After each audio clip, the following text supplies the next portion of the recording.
अस्सलाम वालेकुम। Welcome back to दास्तान डर। कैसे हैं आप सब लोग? उम्मीद करती हूँ सब खैरियत से होंगे।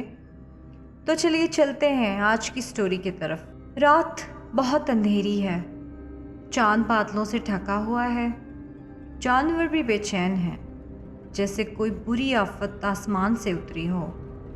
खून में लिपटी हुई एक चादर रोड के किनारे पड़ी है। एक कार है जो दरख्त से टकरा चुकी है, लेकिन इसका मालिक गायब है। यहाँ कुछ ऐसा हुआ है जिसे जानना बहुत ज़रूरी है। शायद ये आपके साथ भी हो जाए। अहमद नाम का एक शख्स एक पागल खाने से ठीक होकर अपने घर वापस आ गया। इसे ख्वाब में एक औरत नज़र आई थी जिसे देखकर ये पागल हो गया था।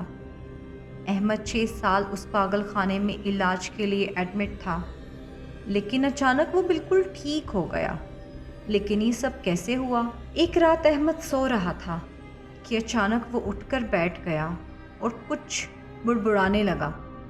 देखते ही देखते उसके कमरे के सारे मरीज भी वैसे ही कुछ मंतर पढ़ने लगे और इनकी आवाज़ें पूरे मेंटल हॉस्पिटल में गूंजने लगीं।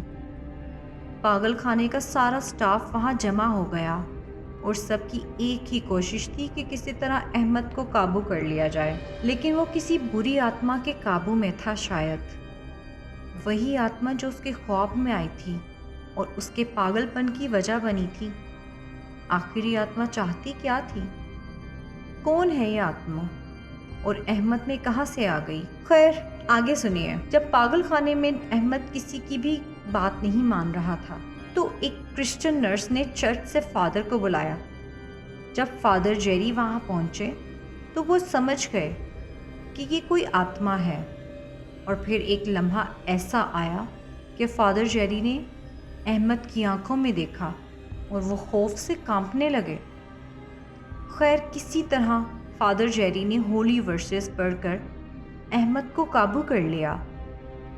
अगले दिन अहमद के सब टेस्ट क्लियर आए, जैसे वो कभी बीमार ही नहीं हुआ था। कल रात जो कुछ भी हुआ उसके बाद तो जैसे वो बिल्कुल ठीक था और पागल खाने वाले भी वहाँ से उसको निकालने का हर तरीका सोच रहे थे और इससे अच्छा मौका क्या हो सकता था।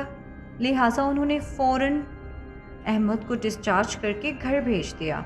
फादर जेरी को जब ये पता लगा तो वो बहुत परेशान हो गया, क्योंकि सिर्फ वही जानते थे कि ये सिर्फ उस बुरी आत्मा की एक चाल है। अहमद की जान खतरे में थी। फादर अपनी कार में बैठकर फौरन अहमद के घर जाने के लिए निकल पड़े। उसका घर काफ़ी दूर था। फादर को वहाँ पहुँचते पहुँचते रात हो चुकी थी। जैसे ही वो घर पहुँचे और अंदर दाखिल हुए तो दीवार पर खून के निशान थे और घर का सारा सामान बिखरा हुआ था। शीशे टूटे हुए थे, पर्दे फटे हुए थे। ऐसा महसूस हो रहा था जैसे घर में कोई जंगली जानवर घुस गया हो। फादर को अहमद के एक पड़ोसी मोहसिन ने बताया कि वो अपनी बीवी को कार में जंगल की तरफ लेकर गया है।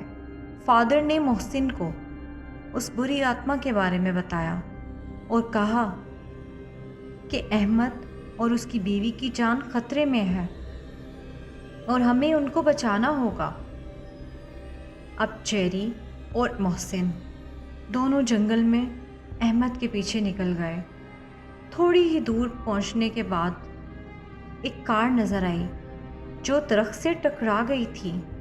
उस गाड़ी में कोई मौजूद नहीं था। फादर को एक खून में लिपटी हुई चादर मिली। मोहसिन ने देखा अहमद अपनी बीवी को बालों से घसीटता हुआ एक दरख्त की तरफ लेके जा रहा था। मोहसिन ने फादर जेरी को फौरन बुलाया और वो उसे बचाने के लिए उसके पीछे भागे। वो आत्मा जो अहमद में थी अब वो पूरी तरह उस पर हावी हो चुकी थी और फादर और मोहसिन को वहाँ देखकर तैश में आ गई। उसने अपनी काली शक्तियों से उन पर चमगादड़ों से हमला करवा दिया। ये लोग बुरी तरह जख्मी हो गए थे और बेहोश होकर ज़मीन पर गिर गए। कुछ ही देर बाद जब फादर की आंख खुली, उन्होंने देखा کہ وہ आत्मा उस लड़की की बलि चढ़ा रहे थे। फादर को पूरी बात समझ आ गई थी कि ये बुरी आत्मा इस दुनिया में आने के लिए शैतान को इंसानी रूह देना चाहती थी।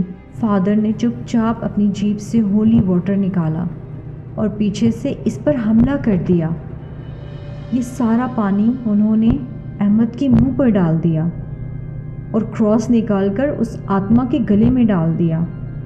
वो ज़ोर ज़ोर से चिल्लाने लगी और फादर होली वर्सेस पढ़ने लगे और आखिरकार बेहद मुश्किलात के बाद फादर ने अहमद को उस बुरी आत्मा से आज़ाद करवा दिया।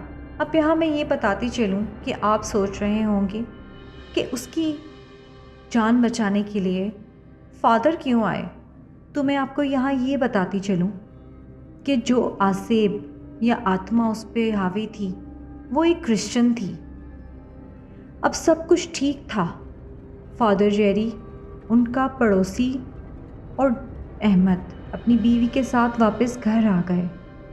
फादर जेरी ने जब अहमद को बताया कि उन्होंने ये मंज़र उसकी आंखों में देखा था और वो इस बात की हकीकत जानना चाहते हैं कि वो पागल कैसे हुआ था और इसके पीछे वजह क्या थी, तब अहमद ने उन्हें सच्चाई बताई कि आज से 6 साल पहले वो उसी सड़क से गुज़र रहा था और उसकी गाड़ी से एक औरत की मौत हो गई थी, जिसकी लाश को उसने वहीं उस जंगल में दफना दिया था और ये आत्मा अपनी मौत का बदला लेने आई थी। तो कैसी लगी आपको ये स्टोरी दोस्तों? उम्मीद करती हूँ अच्छी लगी होगी। अगली स्टोरी तक के लिए अल्लाह हाफ़िज़।